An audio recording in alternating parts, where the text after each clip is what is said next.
Morning. বছরের প্রথম সিজনের প্রথম কেক সকালবেলা বসিয়ে দিলাম, কেন কালকে এই টুটি ফুটিগুলো যেগুলো দেখছো এগুলো আমি বাড়িতে নিজে বানিয়েছি। তো আমার প্রথম অভিজ্ঞতা আমি করতে চাই যে এই টুটি ফুটিটা আমার নিজস্ব বানানো, একদম মোরব্বার মতন কেকটা কেমন খেতে হয়। যদি ভালো হয় তাহলে আমি এই টুটি ফুটির ওপরেই এবছর কেক বানাবো। এই টুটি ফুটিটা আমি বাড়িতে বানিয়েছি ফুড কালার দিয়ে, দেখা যাক কীরকম হয়। তো সিজনের প্রথম কেক আমার হাতে টুটি ফুটি দিয়ে আমি বসাচ্ছি, দেখা যাক কীরকম হয়। ভালো হলে এই সারা সিজনে আমি আর টুটি ফুটি কিনবো না, আমি বসিয়ে দেবো। আমার কেক মলটল মানে যে কেক টিনগুলো আছে আমার সেগুলো কিছু বেরায়নি, তাই জন্য আজকে আমি এটা দিয়েই বসিয়ে দিলাম। আর নেক্সট ডে আমি একটুখানি এটা দেখে নিই কিরম দাঁড়ায়, আমি তারপর শুরু করে দেবো। এই টুটি ফুটিটা দিয়ে আমি বানালাম, পরের দিন আমি দেখবো কিভাবে কি হয়।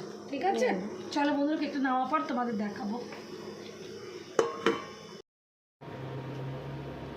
বন্ধুরা, এই সিজনে বানানো মানে এই বছরে বানানো আমার প্রথম ফ্রুট কেক এটা এই বছরে। আর এর মধ্যে যে টুটি ফুটিগুলো আমি দিয়েছি, এই যে রেড কালার, হ্যাঁ, আর ইয়েলো কালার, সমস্ত টুটি ফুটি আমি বাড়িতে বানিয়েছি। মানে বললাম না তোমাদের যে আমি ফার্স্ট টাইম ট্রাই করলাম, একটু বাটার ব্রাশ করছি নামাবার পর, এটা আমার হয়ে গেছে। তো আমি খুব হ্যাপি যে আমার মনে হচ্ছে খুব ভালো দাঁড়িয়েছে। তো তোমাদের বলেছিলাম হবার পর দেখাবো।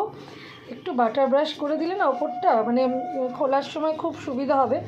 ফার্স্ট একটা এবছরে কেক বানালাম। এমনি আমি এই ফ্রুট কেক খেতে ভীষণ ভালোবাসি, মানে আমার ক্রিসমাস মানেই আমার কাছে ফ্রুট কেক। প্রচুর জিনিস নিয়েও এসেছি বানাবো বলে, আর ভেবেছি একটুখানি যে এইবার আমি নিজের হাতে এই টুটি ফুটিটা বানিয়ে করব, কারণ টুটি ফুটি মোরব্বা এগুলো আমি নিজের হাতে বানাবো এবার। তো যাই হোক, এই দাঁড়িয়েছে ফাইনাল লুক।